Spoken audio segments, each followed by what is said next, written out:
Telugu one ప్రేక్షకులకు నమస్తే. అక్షర కార్యక్రమానికి స్వాగతం.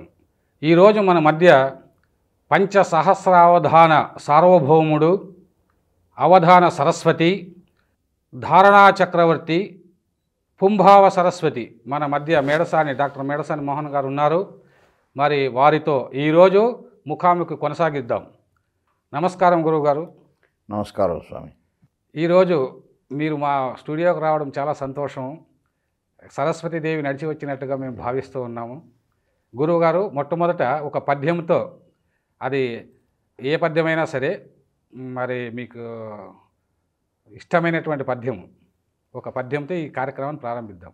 ఎన్నో పద్యాలు నేను ధారణ చేసిన పద్యాలు 1,00,000 పైకి దాటి ఉంటుందనేసి అందరూ కూడా, పండితులు కూడా ప్రశంసిస్తూ ఉంటారు. తిక్కన గారి పద్యంతో ప్రారంభిద్దాం. ఓకే గురుగారు. శ్రీయన గౌరీణావరగు చెల్వకు చిత్తము పల్లవింప భద్రాయుతమూర్తి అయి హరిహరంబగు రూపము దాల్చి విష్ణురూపాయ నమశివాయ అని పలికెడు భక్త జనంబు వైదిక ధ్యాయిత కెచ్చమెచ్చు పరతత్వము గొలుతూ అభీష్ట సిద్ధికిన్. అద్భుతం గురువుగారు. మీ నోటి నుంచి ఆ పద్యం వస్తూ ఉంటే సరస్వతీదేవి మాట్లాడినట్టుగా ఉంది.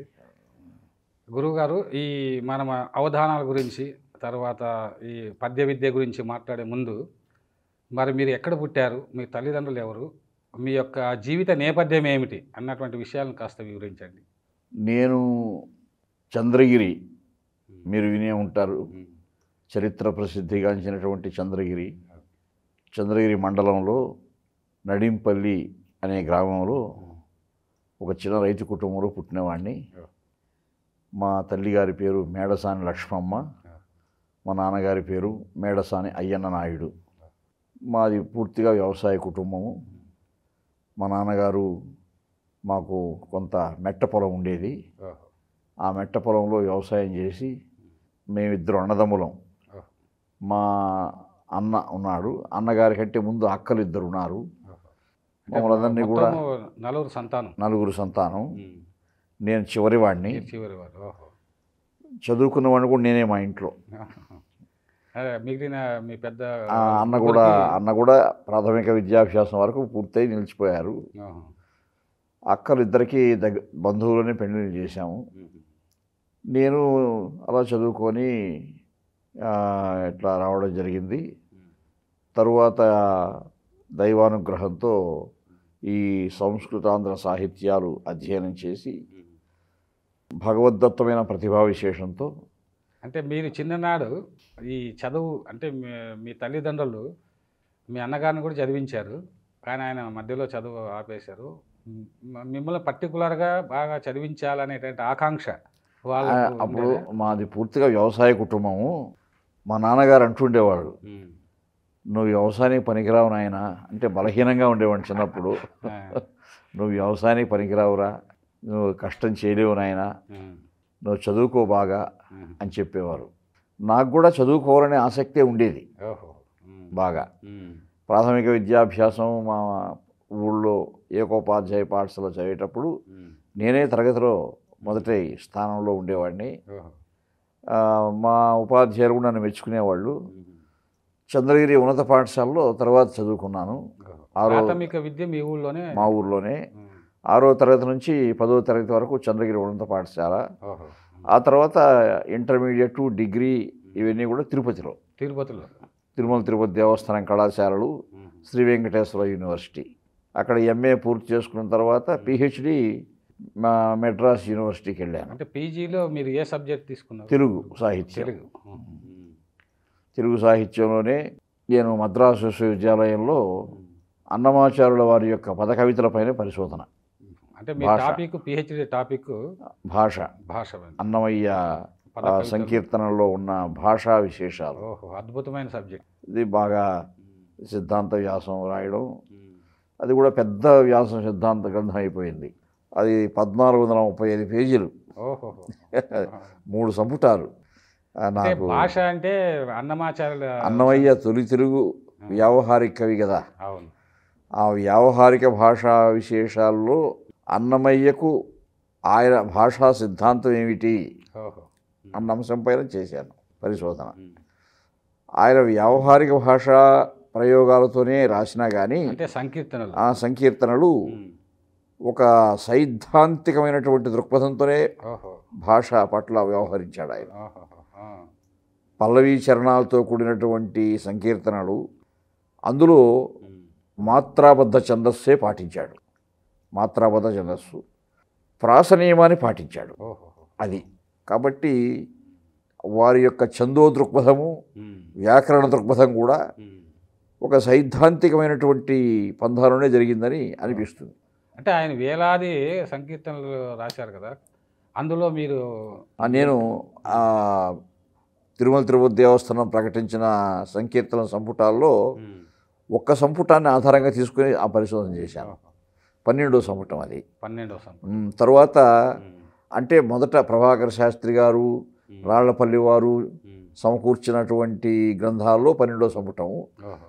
నేను అన్నవాంఛన ప్రాజెక్ట్ అధికారి అయిన తర్వాత ఆ కొన్ని సంపుటాలు అప్పుడు పెద్దలు వాళ్ళు బాగా చేశారు. ఉమ్. అయితే ఒక సంపుటంలో 100 కీర్తనలు ఉండవు, ఉమ్. ఇంకొక సంపుటంలో 300 కీర్తనలు ఉండవు. ఓహో. అట్లా చేశారు. అట్లా కాకుండా మేము సమానంగా తీసుకొచ్చేసాం ఆ. అన్ని కీర్తనలు, ఆ. అధ్యాత్మ కీర్తనలు. ఇలా ఈ విశ్లేషణలో సంపుటాల సంఖ్య తగ్గింది. ఇది 5వ సంపుటం అయింది. 12వ సంపుటం 5వ సంపుటం అయింది. ఉమ్. అట్లా కొంత మార్పు వచ్చింది. అంటే మీరు ఆ పరిశోధన గ్రంథంలో వస్తువు ఏదైనా భాష మీద ప్రాముఖ్యత భాష, చేశారు. భాష. భాష మీద, అది శృంగార కీర్తనలు అయినా అవి శృంగార కీర్తనలే. అది శృంగార కీర్తన. నేను తీసుకునే సంపుటం శృంగార కీర్తనలే. ఓహో. అది అందులో అక్కడ తెలుగు పలుకుబళ్ళు ఎలా ఉన్నాయి, మీ పలుకుబళ్ళు, ప్రాంతంలో? నామవాచకాలు, సంధి విశేషాలు, సామాసిక ధార ఎలా ఉంది, ఇవన్నీ ఆహా. ఈ అంశాలన్నీ కూడా, వ్యాకరణ అంశాలన్నీ కూడా బాగా అధ్యయనం చేయడం జరిగింది పరిశోధనలో. అది ఒక బృహత్ గ్రంథం అయింది. మంచి గ్రంథం అయింది. అది తిరుమల తిరుపతి దేవస్థానం యొక్క ఫెలోషిప్తో చేశారు. చాలా సంతోషం గురువు గారు. తర్వాత ఇప్పుడు మీరు మేడసాని అనేటువంటి ఒక పదము అది ఎలా వచ్చింది? అంటే అది మా ఇంటి పేరు. ఇంటి పేరు. రైతు కుటుంబాల్లో, అందులో కమ్మవారి కుటుంబాలంటే ఇటువంటి పేర్లు ఉన్నాయి కదా. అవును. ఎక్కువగా సాని సాని అని, ఆ. మేడసానితో పాటు చలసాని, కొలసాని, పెమ్మసాని ఇట్లా ఉన్నాయి. ఉహు. ఈ సాని పేరుతో ఉండే వాళ్ళంతా కూడా ఉమ్. సాహిణి శబ్దం నుంచి ఓహో. ఈ సాని శబ్దం వచ్చిందని కొంతమంది చెప్తారు ఆ. భాషా శాస్త్రజ్ఞులు. ఉమ్. సాహిణి అంటే ఉమ్. అశ్వశిక్షకుడు. ఓహో. సైన్యంలో గుర్రాలు సైన్యాన్ని చూసేవాళ్ళు. చూసేవాడు. కాబట్టి మా పూర్వులు కూడా ఉమ్. ఇప్పుడు గడ్డికోట రాజబంధువుల్లో ఉన్నట్టుగా కొన్ని శాసనాలు ఉంది. ఓహో. కాబట్టి వీళ్ళంతా సైన్యంలో ఉండుంటారు ఒకప్పుడు. ఒకప్పుడు. అప్పుడు ఇట్లా పేర్లు వచ్చి ఉంటాయి. తర్వాత మీరు ఒక పక్క పిహెచ్డి చేసిన తర్వాత మరి ఉద్యోగ జీవితం ఎప్పుడు ప్రారంభించారు? నేను 1981 నవంబర్ 2వ తేదీ ఉమ్. తిరుపతిలో ఉమ్. ఒక సంస్థ తరపున అష్టావధానం చేస్తున్నాను. ఆ సభకు ముఖ్య అతిథిగా వచ్చారు పివిఆర్కే ప్రసాద్ గారు. ఆయన అవధానం చూచి ఎంతో ముచ్చటపడి ఆనందించి ఉమ్. నాకు తిరుమల తిరుపతి దేవస్థానంలో ఉమ్. ఆయన అప్పుడు ఈఓగా ఉమ్. ఆయనకున్న విచక్షణాధికారాలు ఉపయోగించి ఉమ్. నాకు పరిశోధక సహాయకుడుగా ఓహో. అన్నమాచార ప్రాజెక్టులో అపాయింట్ చేశారు. నాకు అదే మొట్టమొదట మీరు చేసిన ఉద్యోగం. అపాయింట్మెంట్ అది రీసెర్చ్ అసిస్టెంట్గా అపాయింట్ చేశారు. అంటే ఈ అవధానాల వైపు రావాలని మీకు ఎందుకని? అది నేను 10వ తరగతి విద్యార్థిగానే మొదటి అవధానం చేశాను. చంద్రగిరి ఉన్నత పాఠశాల చదువుకునే రోజుల్లో ఓహో. మాకు ఉపాధ్యాయులు, మంచి ఉపాధ్యాయులు ఉండేవారు ఆ రోజుల్లో. వైకేవిఎన్ ఆచార్య గారు మాకు ప్రధాన ఉపాధ్యాయులు, గురుస్వామి వర్మ గారు, నారాయణ శాస్త్రి గారు, కృష్ణమూర్తి గారు వంటి ఉపాధ్యాయులు. నాకున్న ఆ పద్యాలు కంఠస్థం చేసే ఆసక్తి, అప్పుడే నేను చిన్న చిన్న పద్యాలని తేటగీతులు, ఆటగీతులు ఏదో ఆసుగా కూడా చెప్పేవాడిని. ఆసుగా చెప్పేవాడిని.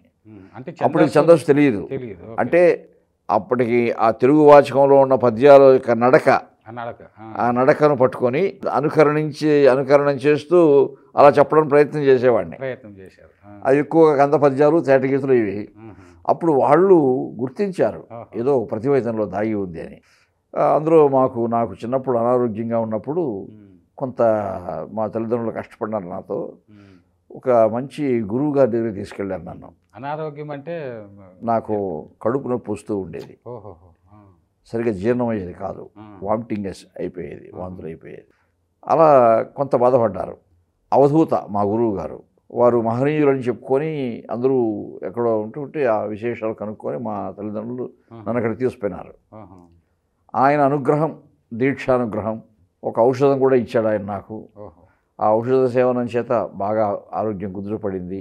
తర్వాత ధ్యానం ఎలా చేయాలో నేర్పించారు గురువుగారు. అంటే మీ గురువుగారి పేరు శ్రీ శివానంద మౌన గురుదేవులు. శివానంద మౌన గురుదేవులు. ఆయన అవధూత. ఆయన చెప్పిన ధ్యాన యోగాన్ని అభ్యాసం చేయడం వల్ల ధారణ శక్తి బాగా పెరిగింది.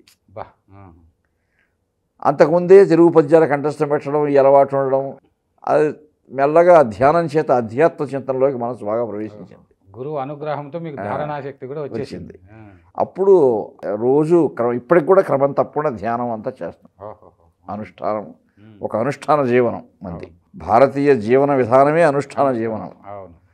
ఆ అనుష్ఠానం బాగా అలవాటు కావడంతో ఇక అధ్యాత్మ చింతన అవి చదువుకోవడం, ఎక్కువగా భగవద్గీత, ఉపనిషత్తులు ఇవి చదవడం, తర్వాత భారత భాగవత రామాయణాలు ఇవన్నీ అధ్యయనం చేయడం, పద్యము, శ్లోకము, గద్యము ఇవన్నీ కంఠస్థం చేయడం బాగా ఎప్పుడు ఆ వ్యాసంగంలో మనసు బాగా అలవాటు పడిపోయింది. ఎక్కువ దీక్షతో చేయడం అది అలాగే ఆ ప్రస్థానం సాగింది. అప్పుడు ఇంకా అష్టావధానం తర్వాత కొన్నాళ్ళ మొట్టమొదటి అష్టావధానము ఎప్పుడు చేసి నేను 1971-72లో అక్కడ చంద్రగిరి సమీపంలో పనపాకం అనే ఊరు ఉంది. అక్కడ జిల్లా పరిషత్ ఉన్నత పాఠశాలలో అది మొదటి అవధానం. ఆ తర్వాత స్వభావముఖంగా చాలా అవధానాలు చేశాను. అంటే అవధానం చేయాలని మీరు అనుకున్నారా, లేదు ఎవరైనా ప్రోత్సహించారా? మా ఉపాధ్యాయులే నీకేదో ఇలాంటి ప్రతిభ ఉంది, ప్రయత్నించి చూడు అని వాళ్ళు అప్పుడు నా కోసం శతావధాన సారము, నానారాజ సందర్శనము అంటే కొప్పర సోదర కవుల గ్రంథాలు ఇవి తెప్పించారు మా ఉన్నత పాఠశాల గ్రంథాలయానికి. అప్పుడు నేను చదివాను. అప్పుడు అలా మనం కూడా ప్రయత్నించగలం అనేసి అట్లా ప్రారంభమైంది ఈ ప్రస్థానం. అప్పుడు మంచి మిత్రులు ఉన్నారు, చదువుకునే విద్యార్థి మిత్రులే. ఆవుల వెంకటరత్నం అని, లింగంశెట్టి వేణుగోపాల్ అని, పురిపాటి రజనీకాంత్ నాయుడు అని, వీళ్ళు ఈ ముగ్గురు ప్రధానంగా నాకు అప్పుడు మంచి మిత్రత్రయం ఉండి వీళ్ళ ఆధ్వర్యంలో వాళ్ళకి తెలిసిన వాళ్ళు అవధాన సభలు అవి ఏర్పాటు చేయిస్తూ అట్లా ఇంకా రాను నాయన కృష్ణమూర్తి నాకు మంచి స్నేహితుడు, రచయిత. వాళ్ళ ఊర్లో ఆ ఊర్లో ఉండే హై స్కూల్లో ఆయన అవధానం పెట్టించాడు. కాబట్టి తద్వారా ఇంకొన్ని అవధానాల అవకాశాలు వచ్చాయి. ఒక చోట ఎక్కడ అవధానం చేస్తా ఉంటే చిన్న విద్యార్థిగా చేస్తున్నాడు అయినా విద్యార్థి దశలో ఇది ప్రతిభ అని విద్యార్థులు కూడా ఉత్తేజకరం కదా అని మిగిలిన ఉన్నత పాఠశాలలు, జూనియర్ కళాశాలలు ఇలా పిలిచేవాళ్ళు. తర్వాత డిగ్రీ కళాశాలకు వ్యాపించింది. అట్లా అంటే ఒక పక్కన చదువుకుంటూనే మరో పక్కన అవధానాలు దేశాటనం, విద్యార్థిగానే దేశాటనం ప్రారంభించాను నేను. చాలా అద్భుతమైన జీవితం. అంటే అప్పట్లో అవధానాలు చాలా విస్తృతంగా ఉండేవా, లేదు మామూలుగానే ఉండేవా? అంటే నేను అవధానాలు ప్రారంభించే సమయానికి శతావధాని సివి సుబ్బన్న గారు మంచి ప్రాచుర్యంలో ఉన్నారు అవధానిగా. తర్వాత నరాల రామారెడ్డి గారు వచ్చారు, గొండూరు దత్తాత్రేయ శర్మ గారు. వీళ్ళు ఈ ముగ్గురు పేర్లే నేను అంతకుముందు వినడం అవధానంలో. తర్వాత నేను వచ్చిన తర్వాత నాకు కూడా మంచి పేరు వచ్చింది. అంటే మీరు అష్టావధానాలు చేస్తూ వచ్చారు. శతావధానం ఎప్పుడు చేశారు? 1983లో మొట్టమొదటి శతావధానం చేశాను నేను తిరుపతిలో, తిరుమల తిరుపతి దేవస్థానం తరపునే. తర్వాత 84-85లో విజయవాడలో చేశాను. విజయవాడలో చేసినప్పుడు ఎక్కువ ప్రాచుర్యం వచ్చింది.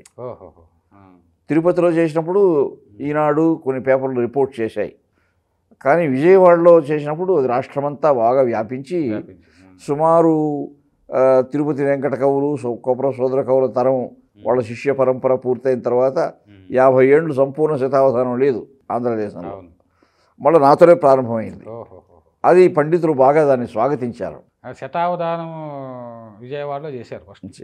ఆ తర్వాత సహస్రావధానం ఎప్పుడు చేశారు? 96లో చేశాను. 1996లో తిరుపతిలోనే అది జరిగింది. అది కూడా అది ప్రథమంగా సహస్రావధానం చేయడము. తర్వాత 2007లో ఈ భాగ్యనగరంలో పంచసహస్రావధానం చేశారు. అష్టావధానము, శతావధానము, సహస్రావధానము, పంచసహస్రావధానం ఇలా అంచెలంచెలు ఎదుగుతూ బాగా. నాకు తెలిసి పంచసహస్రావధానము ఇంకెవరు చేయలేదు. ఈ పంచసహస్రావధానం చేయాలనేది గొప్ప సాహసం కదా. అది రాము గారు, ఎంకే రాము గారు, నారాయణ రెడ్డి గారు లాంటి పెద్దలు ప్రోత్సహించారు. సహస్రావధానం చేసినప్పుడు జీవి సుబ్రహ్మణ్యం గారు సదానకర్త. ఆయన నేను పద్యాలు ధారణ చేసినప్పుడు బాగా వేగంగా చెప్తున్నారు, ఇంకా కూడా ఎక్కువైతే కూడా మీరు ధారణ చేయగలరు అనే ఒక ధీమా కలుగుతుంది మాకు అన్నాడు. నాకు కూడా అనిపించింది. అప్పటి నుంచి 96లో సహస్రావధానం చేసినప్పటి నుంచి అంతకంటే పెద్ద ప్రక్రియ ఏదైనా ఒకటి చేయాలి అనే పథకం వేసుకున్నాం. అలా అది కొంతకాలం జరిగి 2007కు అది ఫలించింది, పంచసహస్రావధానంగా ఫలించింది. ఆ పంచసహస్రావధానం చేసిన తర్వాత అప్పుడే నారాయణ రెడ్డి గారు ధారణ అది చూసి మెచ్చుకొని అపూర్వ పంచసహస్రావధాన సార్వభౌమ అనే బిరుదును కూడా సభాముఖంగా ఇచ్చారు. తర్వాత ఎంకే రాము గారు లాంటి పెద్దలు, ఇంకా తిరుపతిలో కూడా నా శ్రేయోభిలాషులు సప్త సహస్రావధానం కూడా చేయాలి అనే ఒక ప్రణాళిక జరిగింది. అయితే 2020లో కరోనా వచ్చింది కదా, ఆ కరోనా సమయంలో అది ఇంకా కార్యరూపం ధరించే అవకాశం లేకుండా పోయింది. చాలా సంతోషం గురుగారు.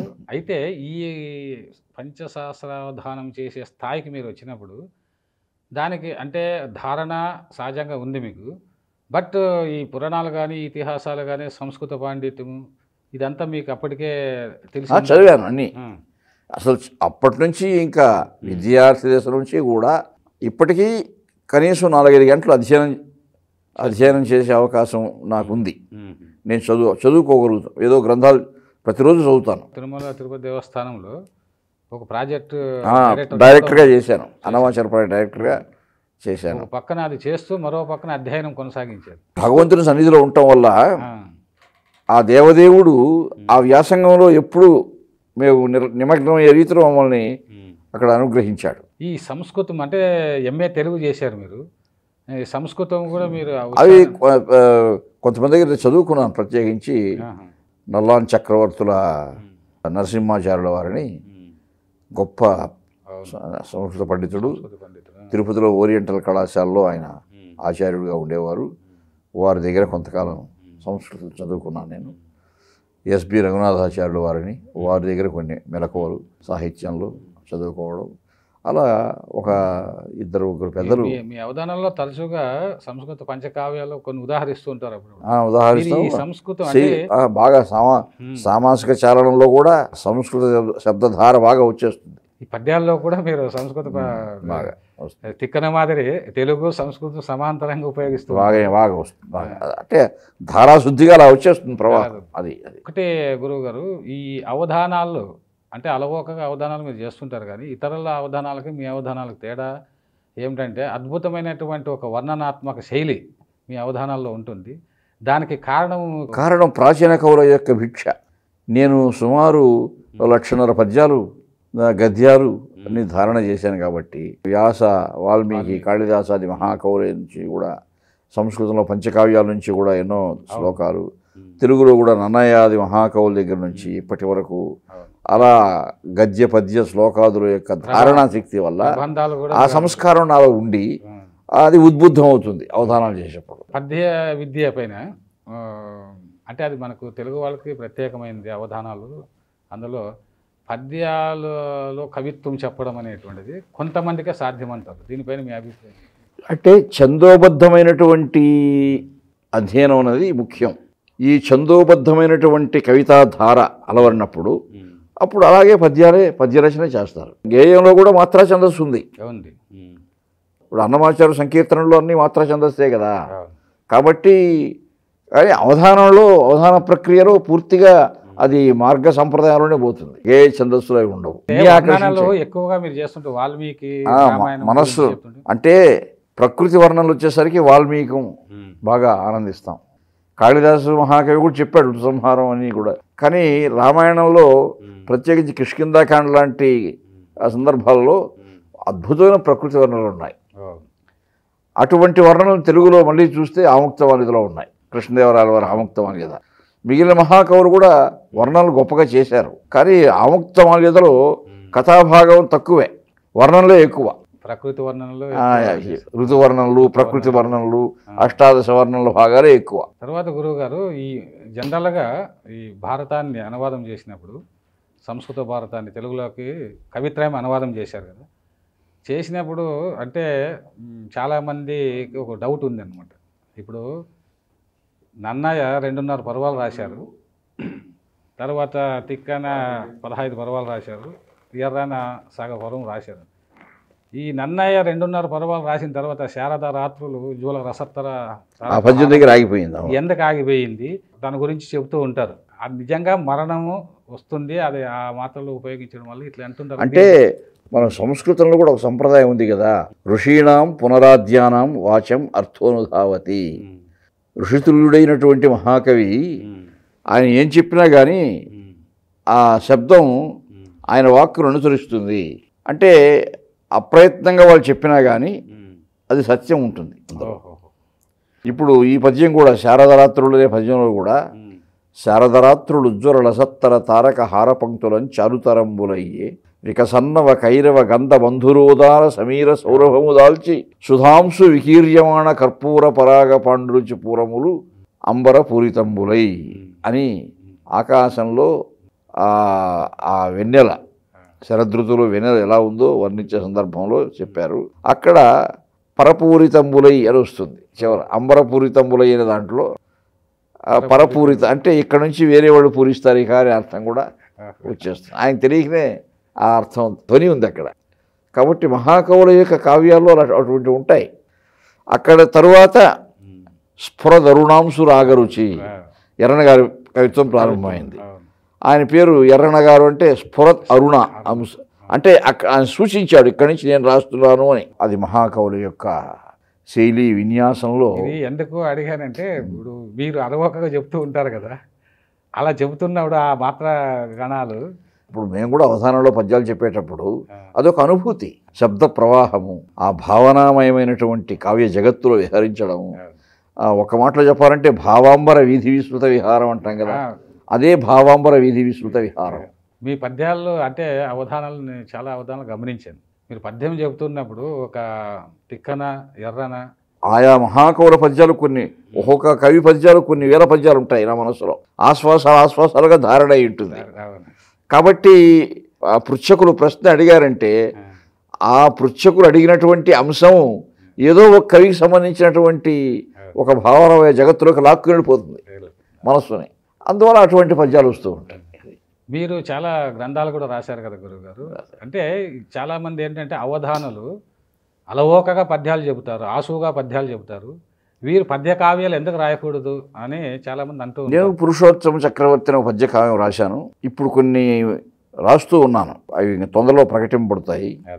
అలా నేను కావ్య రచన చేస్తూ ఉన్నాను. ఎన్ని పుస్తకాలు రాసింటారు గురువుగారు ఇప్పటివరకు? ఇప్పటికి తిరుమల తిరుపతి దేవస్థానం తరపున చాలా పుస్తకాలు అది వెలువరించారు. సుమారు 30 గ్రంథాల పైనే నేను రాసుంటాను. ఇంకా అసంఖ్యాకంగా వ్యాస రచనలు ఎన్నో పత్రికల్లో వచ్చినవి, ఇంకా ఉపన్యాసాలు, భాగవత్ సప్తాహాలు, రామాయణ నవాహాలు. మీ ఉపన్యాసాలన్నీ రాస్తూ అవి కూడా 1000 గ్రంథాలు అయితే అద్భుతంగా. అంటే ఒక మహా కావ్యము. ఇప్పుడు తొందరలో 5-6 గ్రంథాలు రాబోతాయి. మీరు రాసినటువంటి గ్రంథాల్లో ప్రముఖమైనవి అంటే మీకు పురుషోత్తమ చక్రవర్తి మంచి పద్య కావ్యము, దానిపైన పరిశోధన కూడా తెలుగు విశ్వవిద్యాలయంలో జరిగింది. అలాగే గీతా పద్మం ఒకటి రాశాను, చిన్న కావ్యం ఒకటి, అది కూడా మంచి కావ్యము. బాగానే ఉన్నాయి. కొన్ని శతకాలు రాశాను, శతకాలు ప్రకటింపబడలేదు. అయితే శతక రచన అంటే కూడా నాకు బాగా ఇష్టమే. ఇప్పుడు తిక్కన్న గారి గురించి ఒక పద్య కావ్యము, శ్రీనాథుని గురించి ఒక పద్య కావ్యము, కృష్ణదేవరాయల వారి గురించి ఒక పద్య కావ్యం రాబోతున్నాయి తొందరలో.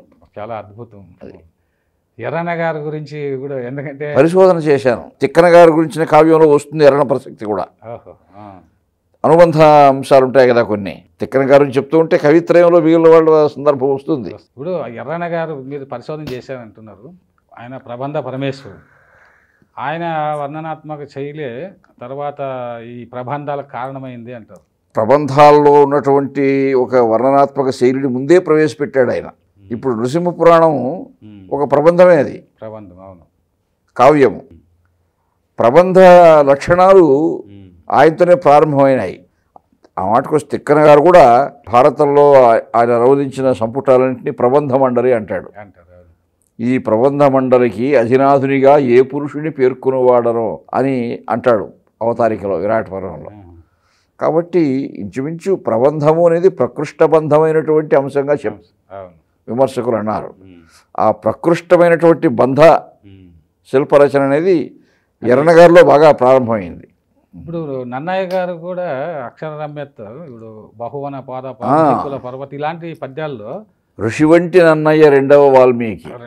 మనకు విశ్వనాథ వారు చెప్పినట్టు ఋషి వంటి నన్నయ్య రెండవ వాల్మీకి, తిక్కన్న శిల్పంపు తెనుగుతోట, ఎర్రన్న సర్వమార్గేచ్ఛా విధాతృండు, పోతన్న తెలుగుల పుణ్యపేటి, శ్రీనాథుడు రసప్రసిద్ధ ధారాధుని, కృష్ణరాయుడు అనన్య కృతి ప్రబంధ, పెద్దన్న వడపోత పెట్టిన ఇక్షురసంబు, రామకృష్ణుడు సురారామ గజము, ఒకడు నాచన సోమన్న, ఉక్కి ఉండు అని ఆ మహాకవుల యొక్క లక్షణాలను పేర్కొంటాడు.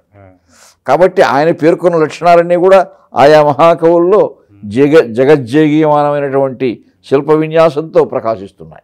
ఆ రచనలన్నీ అద్భుతంగా చదవడంతో మీ నోటి నుండి సంస్కృత భాష చాలా ఉచ్చారణ దక్షువులని అన్నట్టుగా వస్తూ ఉంటుంది.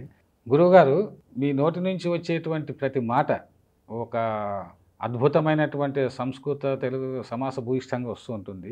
ఒక అద్భుతమైనటువంటి శబ్ద శాసనాలు ఆయన నన్నయ్య అన్నారు, కానీ నా దృష్టిలో మీరు అనిపిస్తుంది నాకు. అది కూడా ఇప్పుడు నేనటువంటి శబ్ద దక్షత, ఉచ్చారణ దక్షత చూపిస్తున్నానంటే దానికి కారణం ప్రాచీన కవుల యొక్క కవిత్వాన్ని అధ్యయనం చేసినటువంటి తీరుతిన్నులే. కాబట్టి వాళ్ళ యొక్క ఆ పద్యాలని గద్యాలని ధారణ చేయడం వల్ల నాకు ఆ ధోరణి ఏదైనా పద్యం చెప్తూ ఉంటే ఆసుగా వెంటనే వచ్చేస్తుంది, అంతా ఆ ప్రవాహశీలంగా వచ్చేస్తాయి మనసులోకి. అందువల్ల ఆ ప్రాచీన కవుల యొక్క భిక్ష, అందుకని మనం వాళ్ళని అధ్యయనం చేయాలి బాగా అంటాను నేను. ఇప్పుడు గద్యలు కూడా ఆ మహాకవుల గద్యలు కూడా పద్యాలాగానే ఉంటాయి. అందులో గద్యలు కూడా సమాసభూయిష్టంగా ఉంటాయి. లంబమాన రవిరథ తురంగ శృంగార చారు చామరచ్చట ప్రేక్షణ క్షణోద్గ్రీవ చముర సముదయంబగు ఉదయంబురంగల విశేషంబులు అంటే అల్లసారి పెద్దన గారి గద్య ఇది. ఆ గద్య కూడా పద్యం లాంటి నడకతో పోతుంది. రామరాజభూషణ్ కూడా అంతే, ఆయన కూడా అంతే. ఆయన కూడా గద్యలు కూడా ప్రచండ రుచి పిచండిల మార్తాండ మండల పాండిత్య భూషిత భుజార్గళ నిరర్గళ ప్రతాప దీపిత ప్రకాశ కౌశికీ భూతల కథన భూతల భీతాభీత విపక్ష క్షమాధీశ్వరుడు అలా అంత పోతుంది. ఆయన శ్రీరామ పదారవింద భజనానందుడు అని చెప్పుకున్నాడు కదా. జగత్ప్రాణనందన కారుణ్య కటాక్షలబ్ధ కవితా ధారా సుధారాసి సంజనితైకైక దిన ప్రబంధ ఘటిక సద్య శతగ్రంథ కల్పనుడు అని అలా చెప్పుకున్నాడు కదా. ఆయన సంగీతము సాహిత్యం ఈ రెండు కలిపి పద్యాలు రాశారంటారు. ఆయనకు నిష్ణాతుడు అందులో, సంగీతంలో నిష్ణాతుడే, సాహిత్యంలో నిష్ణాతుడే. ఇప్పుడు లలనా జనాపాంగ వలనా వసదనంగ తులనాభిక భంగ ప్రసంగము ఈ దీంట్లో సంగీతము సాహిత్యం ఉంది. అంతేగా, అసలు సంగీతం అన్నది సంగీతానికి ఒక ప్రాథమికమైనటువంటి కల్పన ఎక్కడ ఉంటుంటే సాహిత్యం నుంచే జరుగుతుంది.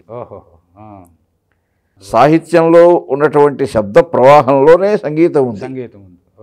కాబట్టి మన ఛందస్సంతా సంగీతమయమే. సంగీతంలో రాగాల పేర్లు ఎలా ఉంటాయో సాహిత్యంలో ఛందోబద్ధమైనటువంటి వృత్తాలు, శిశపద్యాలు, జాతులు, దేశీ ఛందస్సు ఇవన్నీ ఉంటాయి. కాబట్టి మన ఛందస్సంతా కూడా సంగీతమయమే.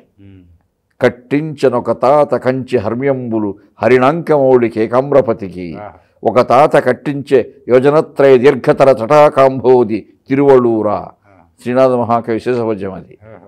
అందులో సంగీతం, ఎంత సంగీతం ఉంది అందులో. ఈ ప్రబంధ కవులు వాళ్ళ ప్రకృతి వర్ణనల గురించి మీరు ఏ పద్యం చెప్పినా అవధానంలో దాన్ని చాలా వివరించి ఆ పద్య శిల్పాన్ని గురించి చాలా అద్భుతంగా చెబుతుంటారు గురువుగారు.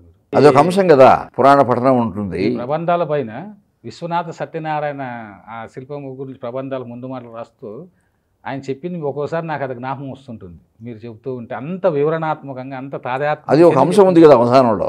పురాణ పఠనము, కావ్య పఠనం ఉంది కదా. కాబట్టి అందులో వాళ్ళు ఏదో కొన్ని పద్యాలు చదువుతారు, ఆ పద్యాలకు వ్యాఖ్యానం చెప్పాలి. కాబట్టి ఆ పృచ్ఛకులు కూడా బాగా అధ్యయనం చేసుకొని మంచి ఘట్టాలను తీసుకొని మంచి పద్యాలు కూడా ఎంపిక చేసుకొని చదువుతారు వాళ్ళు. అది నాకు అనిపించింది ఏంటంటే మీరే కనుక, ఎందుకంటే అంత ఒక తాదాత్మీకరణం కూడా ఉంది మీకు. ఆ వాటిపైన వ్యాఖ్యానం చేస్తే మీరు ఆ పద్యాల గురించి ఆ వ్యాఖ్యానం అవధానంలో చేయాలి. అవధానంలో చేస్తున్నారు. గ్రంథాలుగా వస్తే అంటే కొన్ని అంటే ఇప్పటికే మనకు మంచి వ్యాఖ్యాన గ్రంథాలు వచ్చాయండి. ఆముక్తమాల్యద సంజీవని అనే పేరుతో వేద వెంకటరాయ శాస్త్రి గారు రాశారు. అలాగే ఆముక్తమాల్యద గురించి వ్యాఖ్యానం ప్రభాకర్ శాస్త్రి రాశారు, వారు రాశారు. ఇలా కొన్ని ఉన్నాయి మన గ్రంథాలు.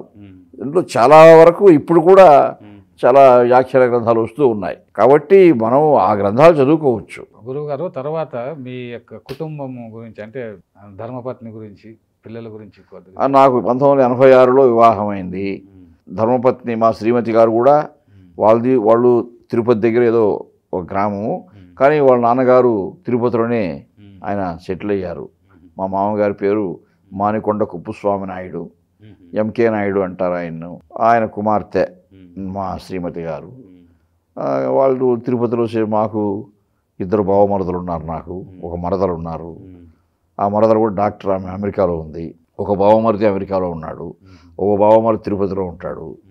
కాబట్టి అన్నీ కుటుంబ విషయంగా అన్నీ బాగా జరిగిపోతూ ఉన్నాయి. అది మేడం గారు సహకారం ఎలా ఉంటుంది? ఆమె కూడా బాగా సహకరిస్తారు నాకు. ఆమె కూడా మంచి దైవభక్తి కలిగిన వ్యక్తి. కాబట్టి నాకు నా అధ్యయనంలో కానీ నా యొక్క అనుష్ఠాన జీవనంలో కానీ ఆమె సహకారం కూడా బాగా ఉంటుంది. పిల్లలు ఎంతమంది? వారు ఏం చేస్తారు? 2 పిల్లలు నాకు. 2 కూడా అమెరికాలో చికాగో నగరంలో సెటిల్ అయ్యారు. మంచి ఉద్యోగాలు చేసుకుంటున్నారు. అమ్మాయి డాక్టరు, అక్కడ ఏదో పెద్ద హాస్పిటల్లో పనిచేస్తుంది బిడ్డ.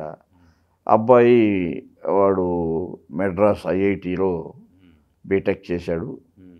తర్వాత ఎంబీఏ అమెరికాలో చదివాడు. ఏదో ఒక కంపెనీ కూడా పెట్టాడు స్వయంగా.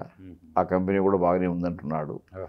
తర్వాత అక్కడ కూడా ఏదో మంచి కంపెనీలో జాబ్ చేస్తున్నాడు. బాగానే జీతం అది బాగానే ఉంటుందని అని చెప్తాడు.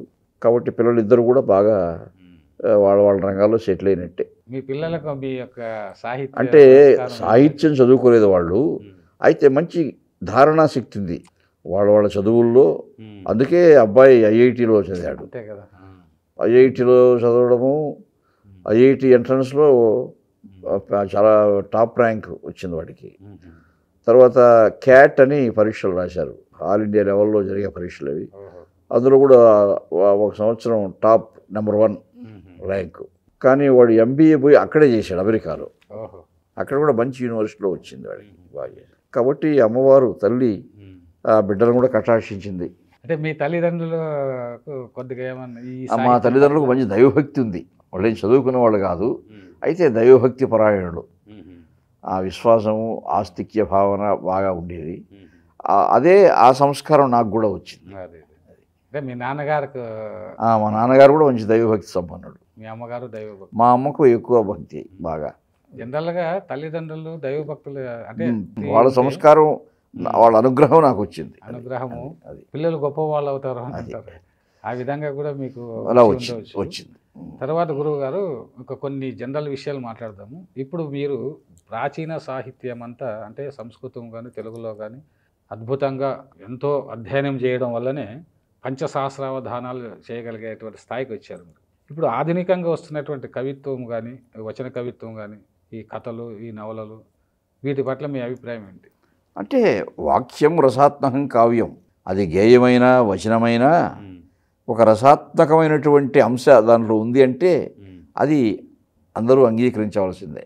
కాబట్టి మంచి నవలలు ఉన్నాయి. విశ్వనాథ వారు రాసిన ఏకవీర అలాంటి నవలలు ఉన్నాయి. అలాగే నేను అవి కూడా చదువుతాను బాగా. కొంతమంది మంచి రచయిత్రులు ఉన్నారు. ఆధునిక కవిత్వం కూడా మన కుటుంబ వ్యవస్థ, భారతీయ కుటుంబ వ్యవస్థ గురించి, గృహస్థాశ్రమాన్ని గురించి, గృహస్థాశ్రమంలో సంబంధ బాంధవ్యాల గురించి వచ్చిన మంచి నవలలు కూడా ఉన్నాయి. అలాంటివి నేను చదువుతాను. కాబట్టి నాకు గేయమన్నా ఇష్టమే, నవలన్నా ఇష్టమే, కథలన్నా ఇష్టమే. కాబట్టి అవన్నీ కూడా అధ్యయనం చేయవలసిన అంశాలే. కాకపోతే మనస్సు పద్యరచన వైపు బాగా ఆకర్షింపబడింది అది. కాబట్టి ఇవి కూడా అప్పుడప్పుడు చదువుతాను. అంటే ఇప్పుడు ఉన్నటువంటి రచయితలకు, కవులకు ప్రాచీన సాహిత్య అధ్యయనం అనేటువంటి తక్కువ. అంటే వీళ్ళు అధునాతన కాలంలో వచ్చిన చాలామంది రచయితలు రచయిత్రులు కానీ వీళ్ళంతా కూడా సంప్రదాయ సాహిత్యం చదవరు. అది దానికి కారణం అనేకం కావచ్చు. చదివిన వెంటనే మాకు అర్థం కాదని ఏదో ఉంటాయి. కాబట్టి ఇది అక్కర్లేదు అనే స్థితికి కూడా వస్తారు కొంతమంది. ఇప్పుడు శ్రీశ్రీ లాంటి ఆయన మహాకవి ఆయన అన్నీ చదువుకున్నవాడు ఆయన.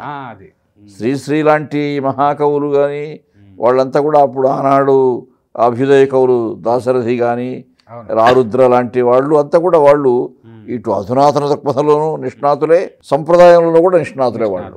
ఇప్పుడు నారాయణ రెడ్డి గారు కానీ శ్రీశ్రీ నారాయణ రెడ్డి గారు అద్భుతంగా చదువుకున్నారు సంస్కృత ఆంధ్రాలు. సంస్కృతంలో కూడా కావ్యాలు బాగా చదివారు ఆయన. అది ఆయన సంప్రదాయాల ప్రయోగాలు బాగా అద్భుతంగా చదివారు. గురువు గారు మీ తరంలో పిహెచ్డి అంటే చాలా రీసెర్చ్ చేసి చాలా అధ్యయనం చేసి ఇప్పుడంతా అది తేలిపోయింది. ఆనాటి గురువులు కూడా ఇప్పుడు కనిపించడం లేదు. గురువులు కూడా ఆచార్యులు కూడా అందులో నిష్ణాతులైన వాళ్ళ ఆచార్యులు తక్కువ. ఇప్పుడు ఈ మామూలుగా అవధానాలు అందరూ చేయలేరు, కొంతమంది మాత్రమే చేస్తున్నారు ఇప్పుడు. మరి వీరికి అంటే యువతరానికి ఫ్యూచర్లోనూ ఈ అవధాన విద్య పట్ల మీరు ఏమైనా చేయాలనే సంకల్పం ఉందా? ఇప్పుడు వర్ధిష్ణువులు చాలామంది వస్తున్నారు అవధానాలు చేస్తూ, వాళ్ళు కూడా కృషి చేస్తున్నారు బాగా, ధారణ కూడా బాగా అభ్యాసం చేస్తున్నారు, బాగానే ఉంది. అయితే ఈ ప్రక్రియ సంప్రదాయబద్ధంగా ఇంకా పరిపుష్టం చేయాలా తప్ప దీన్ని తేలికపరచకూడదు. అటువంటి ప్రయత్నాలు అక్కడక్కడ జరుగుతూ ఉంటాయి. అందుకని నేను ఒక అవధానిగా నా యొక్క ప్రణాళిక ఏమిటంటే, నేను గ్రంథం కూడా రాస్తున్నాను అవధాన ప్రక్రియ గురించి. ఒక దిశానిర్దేశం చేసే రీతిలో ఉండాలి ఇది భవిష్యత్ తరాలకు కూడా అని రాస్తున్నాను. నిషిద్ధాక్షరి అంశం అనుకోండి, ఎన్ని విధాలుగా పృచ్ఛకుడు ప్రశ్నించే అవకాశం ఉంది, అది అవధానం ఎన్ని విధాలుగా పరిష్కరించే అవకాశం ఉంది, ఇవన్నీ సోదాహరణంగా వివరించడం, అది భవిష్యత్ తరాల్లో కూడా అవధారణకు ఉపయోగం. ఇప్పుడు మామూలుగా నిషిద్ధాక్షరి అంటే మీలాంటి వాళ్ళు అలవోకగా ఏ అక్షరాన్ని నిషేధించినా కూడా ఇంకొకటి చేస్తారు, అంటే పాండిత్యం ఉంది కాబట్టి శబ్ద పైన కమాండ్ ఉంది. కానీ ఈనాడు ఇప్పుడు ఉన్నటువంటి వాళ్ళు కొత్తగా వచ్చేటువంటి కొంత సమయం తీసుకొని చెప్తున్నారు, అయితే ఏదో పూరిస్తున్నారు, కానీ ఇంకా బాగా అందులో లోతులకు అధ్యయనం చేయాలి. ఏ సందర్భంలో మీకు పద్యాలు ఇవన్నీ మీరు అలవోకగా అంటే ఆ అధ్యయనం ఉంది కాబట్టి, ఇప్పుడు భాగవతంలో కావచ్చు భారతంలో ఆ సన్నివేశాన్ని వివరిస్తూ మీరు చెప్తారు.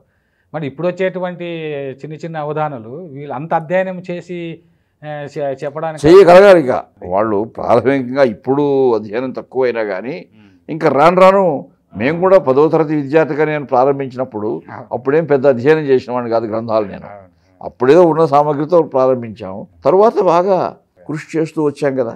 చదువుకోవాలి, బాగా చదవాలి. అంటే ప్రాచీన సాహిత్యం అయినా ఆధునిక సాహిత్యం రాయాలన్నా బాగా చదవాలి. అందులో మర్మాలు తెలుసుకోవాలి, మెలకువలు తెలుసుకోవాలి. అది దేశ భాషలందు తెలుగు లెస్స అని చెప్పేసి మన కృష్ణదేవరాయలు అన్నారు. ఈ తెలుగు భాష గురించి, ఈ తెలుగు భాష సౌందర్యం గురించి ఒక పద్యంలోనే మీరు ఆశువుగా ఒక పద్యం చెప్పండి. అల్లసాని పెద్దన గారు చెప్పిన పద్యం ఉంది, తెలుగు 15 పదాల సంస్కృతము. అది ఒకసారి చెప్పు. పూత మెరుంగులున్ పసరు పూప బెడంగులు చూపునట్టివా కైతలు జగ్గు నిగ్గు నడగావలె ఘమ్మన ఘమ్మనన్వలెన్ రాతిరియున్ పవల్ మలపురాని హొయల్ చెలియార జంపు నిద్ధాతరి తీపులో ఎనగ దారశలన్వలె లోదలంచినన్ ప్రాతిగ పైకునన్వలెను పైదలి కుత్తుకలోన పల్లటీ కూతలనన్వలెన్ సొగసు కోర్కులు రావలె ఆలకించినన్ చేతి కొలంది కౌగిటను చేర్చిన కన్నియ చిన్ని పొన్ని మేల్మూతల చెన్నుదోయివలె ముచ్చటగావలె పట్టి చూచినన్ డాతొడనున్న మిన్నుల మిఠారపు ముద్దుల గుమ్మ కమ్మనవు వాతర దొండపండు వలె వాచవిగావలె పంటను దినన్ గాతలి తమ్మి చూలి దొరకై వలపుంజవరాలి సిబ్బెపున్ మే తెలి ఎబ్బురంపుజిగిని నిబ్బర పుబ్బవు గబ్బిగుబ్బ పొన్బూతల పూనెకాయ సరిపోడిమి కిన్నెర మెట్లవంతి సంగాతపు సన్నబంతి భయకారపు కన్నడ గౌళవంతుక సతత తారతారల పసందివులాడెడు గోటమీటు బల్మ్రోతరుడుంబలెన్ హరువు మొల్లముగావలే అచ్చతెనుగులి రీతిగా సంస్కృతము పచరించెడు పట్టున. అంటే అచ్చతెనుగులి రీతిగా అంటే అంతవరకు 15 పాదాలు అల్లసాని పెద్దన గారు అచ్చతెనుగులోనే చెప్పాడు. ఇక 15 పాదాలు సంస్కృతం వస్తుంది. సంస్కృతంబు పచరించెడు పట్టున భారతీ వధూటి తపనీయ గర్భ నికటి భవదానన పర్వ సాహితీ భౌతిక నాటక ప్రకర భారత భారత సమ్మద ప్రభాపాత సుధా ప్రపూర్ణ బహుభంగ గుమంగుమ గుంగుమార్భటీ జాతక తాళయుగ్మ లయ సంగతి మించు విపంచికా మృదంగాథతేహి తత్తహితహాది ధడం ధణ ధరణ దింధిమి వ్రాత నయానుకూల పదవారి కుహుద్వా హారికింకిణి నూతన ఘల్ఘలాచరణ నూపుర ఝళఝళీమరంద సంఘాత వియధ్వని చకచకద్యుగజోత్పల సార సంగ్రహాయాత కుమార గంధవహార సుగంధ విలాసయుక్తమై చేతము చల్లజేయవలే జిల్లన చల్లవలెన్ మనోహర ద్యోతక గోస్థనీ ఫల మధుద్రవ గోఘృత పాయస ప్రహారాతి రసప్రసార రుచిర ప్రసరంబుగా సారెసారెకున్ అని 15 పాదాలు సంస్కృతమే చెప్పారు. ధారణా శక్తి అది చెప్పినప్పుడే అల్లసాని పెద్దన గారికి శ్రీకృష్ణదేవరాయల వారు ఆయన రత్నసింహాసనం దిగి వచ్చి ఆ గండపెండేరం తొడిగారు. గండపెండేరం అంటే జ్ఞాపకం వచ్చింది గురువుగారు. మీకు కూడా అనేకమైన గండపెండేరాలు తొడిగారు కదా దేశ విదేశాల్లో, ఒక 30-40 వరకు. ఎన్ని దొరికినా కానీ అల్లసాని పెద్దన గారితో మనం సమానం కాలేం కదా. ఆ మహానుభావుడు ఎక్కడ, మనం ఎక్కడ. అది మీ యొక్క వినయ సంపద అనుకోండి. కానీ మీలోనే ఒక అల్లసాని పెద్దన ఉన్నాడు, ఒక తిక్కన ఉన్నాడు అని మేము భావిస్తాం. అదే ఆ మహాకవుల ఆశీస్సులు ఉన్నాయి మనకి. ఆశీస్సులు, ఆ మహాకవుల ఆశీస్సులు పుష్కలంగా ఉన్నాయి. మీరు ఆశువుగా చెప్పినా కూడా సంస్కృతం తెలుగు పదాలతో అద్భుతమైన పద్యాలు 5000 పద్యాలు సహస్రావధానంలో, ఇది పంచసహస్రావధానంలో చెప్పడం అంటే ఆ ధారణా శక్తి అది అసామాన్యం. గతంలోనూ లేదు, భవిష్యత్తులో కూడా ఎవరు చేయలేరు అని అనుకోవాల్సి వస్తుంది. చాలా సంతోషం గురుగారు. చివరిగా ఈ జీవితంతో అంటే మీరు ఒక చిన్న రైతు కుటుంబంలో పుట్టి మీరు ఈ స్థాయికి వస్తానని చెప్పి ఊహించి ఉండరు. ఈ జీవితంతో మీరు తృప్తిగా ఉన్నారా? అయితే మీకు రావాల్సినంత గుర్తింపు కానీ లేదు, గుర్తింపు వచ్చింది అనుకోండి. ఇప్పుడు కానీ గుర్తింపు వచ్చినా రాకపోయినా భగవద్దత్తమైనటువంటి ఈ విద్వత్తుని నలుగురితో పంచుకోవాలనే ప్రయత్నం మాత్రం ఎప్పుడూ చేస్తూ ఉంటాం. మన వ్యాసంగంలో ఏ లోటు లేకుండా మన కృషిలో మనం చేస్తూ ఉంటాం. గుర్తింపు వచ్చిందా రాలేదా అని తప్పించాల్సిన అవసరం లేదు. అంటే గుర్తింపు కానీ నాకు వచ్చింది. కానీ 20 దేశాలు తిరిగాను, ఎన్నో 1200 పైగా అష్టావధానాలు చేశాను. 20 అంటే గుర్తిస్తేనే కదా పిలుస్తారు. ఒకటి గురువు గారు, అంటే ఇక్కడ కేంద్ర సాహిత్యం అవార్డులు కానీ లేదు, జ్ఞానపీఠ అవార్డు కానీ లేదు, రాష్ట్రపతి ఒక రాజ్యసభ సభ్యునిగా అటువంటి పురస్కారాలు లభించాలంటే అది కేవలం కొంతమందికి వాళ్ళకి తెలిసినటువంటి వ్యక్తులు ఉన్నత పదవుల్లో ఉంటారు, వాళ్ళ యొక్క కృషి ఉంటుంది కొంత. అలా నాకు కొంతమంది ఉండి ఉద్యోగంలో అట్లా సహాయాలు చేశారు. అవి ఎప్పుడో వచ్చినప్పుడు రానివ్వండి, ఏం తొందర. ఇప్పుడు వాటి కోసం ఏమీ మేము హైరాణ పడే పనేమి లేదు. అది నేను 4 ఎకరాల మెట్ట రైతుకి 5వ బిడ్డని కాబట్టి ఇప్పటికే నాకు ఎంతో ప్రశస్తి. ఇంకొక విషయం గురువు గారు, రాయలసీమ వాళ్ళకు మినిమం నీడ్ సాటిస్ఫాక్షన్ ఉంటుంది అని ఒక సామెత ఉంది. ఏదో ఒక 5,000 రాయలసీమలో అది మొట్టమొదటి రాయలేని సీమ రాయలసీమ. ఆ రాయలసీమలో కవులవు కాణాచి కాబట్టి నిరంతరము ఎటువంటి అంతరాయం లేకుండా మన కృషి సాగించడమే మన పని. కవులు ఆ తర్వాత వచ్చే గుర్తింపు ఎలాగో వస్తూ ఉంటుంది. అది హాయిగా ఏ లోటు లేకుండా జరిగిపోతూ ఉంది కదా మన జీవితంలో. అదే అని మీరు సంతృప్తి చెందారు. నాకు సంతృప్తి చెందాను జీవితంలో నేను. కానీ మాలాంటి వాళ్ళు చాలా మంది అనగా మీకు ఇంకా ఒక ఉన్నత పదవులు రావాలని మేము కోరుకుంటాం. అది మీ అభిమానం, పెద్దల అభిమానం. ఎందుకంటే అయ్యో ఆయన ఇంకా బాగా మంచి పేరు వస్తే బాగుండు అని అవధాన సభలు జరిగినప్పుడు అంతా కూడా వాళ్ళు ఆకాంక్షిస్తూ ఉంటారు. ఆ పదవులకే వన్నె వస్తుందని మేము భావిస్తాము. చివరిగా ఒక క్వశ్చన్ గురువు గారు, ఇది జనరల్గా మేము అడిగేది, మీ జీవితంలో బాగా సంతోషించినటువంటి సందర్భము, బాగా బాధపడ్డ సందర్భం? నిజానికి ఇప్పటికీ నా జీవితంలో బాధలను అనుభవించిన సందర్భాలు ఏమీ లేవు. కానీ కష్టాలు వచ్చాయి. ఈ సమస్య అబ్బా ఎలాగని. అయితే వాటికంటే పరిష్కారాలు కూడా లభించాయి. కష్టాలు లేకుండా నేను పైకి రాలేదు, కష్టాలు పడ్డాను. కానీ అబ్బా ఈ కష్టం ఎలా నేను తట్టుకోగలను అనేటువంటి కష్టాలు రాలేదు నాకు. అటువంటి బాధ పడిన సందర్భాలంటే మా 2 అక్కలు, నాకు 2వ అక్క భర్త చిన్న వయసులో చనిపోయాడు ఆయన. అప్పుడు ఎక్కువ బాధపడ్డాను. సహజంగా 70 ఏళ్ళు 80 ఏళ్ళు చనిపోతే అది సహజంగా సహజం. అప్పుడు కొంత బాధ కలుగుతుంది. ఉమ్. మా నాన్నగారు కాలం చేసినప్పుడు బాధ కలిగింది, మా అమ్మ కాలం చేసినప్పుడు బాధ కలిగింది, కానీ అప్పుడు ఎక్కువ కలిగింది. ఓహో. ఆయన సుమారు 40 ఏళ్ళ వయసు, ఆ వయసులో కాలం చిన్న చేశారు ఆయన. ఉమ్. అక్క కూడా అప్పుడు చిన్న పిల్లలు, ఉమ్. అయ్యో ఎలాగా ఈ పిల్లలతో అని. అయితే మేము చూసుకున్నాం. అయితే ఏంటి అంతో ఆస్తిపాస్తులు ఉన్నాయి, వాళ్ళ పిల్లలు కూడా వాళ్ళు బాగా చదువుకున్నారు, ఇప్పుడు మంచి మంచి ఉద్యోగాలు చేసుకుంటున్నారు. కానీ ఆ రోజుల్లో కొంత మనస్సు చాలా బాధ. బాగా బాధపడ్డాం. అటువంటివి తప్ప ఇంకేమి జీవితంలో నాకేమి బాధలు ఏమి అట్లా అంతా లేదు. ఎక్కువ ఆనందించే సందర్భాలు కూడా అంటే నాకు స్వతసిద్ధంగానే నా వ్యక్తిత్వం ఎలాంటిదంటే నేను దేనికి ఉబ్బి దెబ్బిపోయిపోను, ఓహో. అన్నీ ప్రశాంతంగా స్వీకరిస్తాము. స్థితప్రజ్ఞత్వం. అదే ఏదో అది స్థితప్రజ్ఞత్వం అనేది కూడా పెద్ద మాట కావచ్చు, కానీ పరమాత్మ ఒక సంస్కారం ఇచ్చాడు. ఉమ్. దేనికి నాకు ఉక్కిరిబిక్కిరి అయిపోయేది కానీ అయిపోయేది అట్లా అలవాట్లు లేవు. సాఫీగా జరిగిపోతూ ఉంది. అది అంటే బాగా సంతోషపడిందంటే మామూలుగానే ఉంటాం. అంతే అంతే. అది అది ఆధ్యాత్మికత వల్ల కాదు. అది అంతే. ఆ ధ్యానం చేసేందువల్ల ఆ ధ్యానం చేత మనస్సు ఒక ప్రశాంతతను పొందుతుంది. అది మీరు తరచుగా అవధానాలు మీ గురువు గారి గురించి చెప్తుంటారు. గురువు గారు, మా గురువు గారు అవధూత.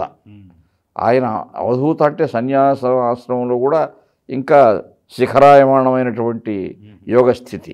ఆయన అటువంటి యోగి, మహాయోగి. కాబట్టి ఆయన అనుగ్రహించారంటే ఆ కరుణా కటాక్షం చేతనే అందరూ కృతార్థులవుతారనే ఒక భావన, అది యథార్థం కూడా. మీకు చిన్ననాటి నుంచి కూడా ఉంది. ఉంది. ఎందుకంటే అమీర్ ఖుస్రోను ఆయనకు కూడా ఒక గురువు ఉండేవాళ్ళు. అది జ్ఞాపకం వస్తూ ఉంది మీరు చెబుతూ ఉంటే. ఎవరికైనా నేపథ్యంలో ఒక కృషి చేసిన స్థాయి ఉన్నవాళ్ళు అంటే వాళ్ళ గురువు గారి యొక్క కరుణా కటాక్షం ఉంటుంది. అదే అనుగ్రహం ఉంటుంది, తప్పకుండా ఉంటుంది. మానవ ప్రయత్నం, మానవ కృషి ఎంత చేసినా కానీ గురువు గారి యొక్క అనుగ్రహం ఉన్నప్పుడు అదొక ఇంకా వేగం పుంజుకుంటుంది అంతే మన యొక్క పురోగమనంలో. ఇప్పుడు ఒక పండిత కుటుంబంలో పుట్టి ఈ స్థాయికి మీరు వచ్చి ఉంటే అది అద్భుతం అనిపించకపోవచ్చు, కానీ ఒక రైతు కుటుంబంలో, సామాన్య రైతు కుటుంబంలో పుట్టి ఇటువంటి ఒక సరస్వతి, మీకు ఒక రకంగా చెప్పాలంటే సరస్వతి పుత్రులు అని మీకు బిరుదుంది. ఈ రావడం అనేటువంటిది కొద్దిగా జీవితంలో మీకు అప్పుడప్పుడు ఆశ్చర్యం అనిపించడం లేదు? ఆశ్చర్యం అంటే పరమాత్మ అనుగ్రహించాడు అనే భావన. చాలా సంతోషం గురుగారు.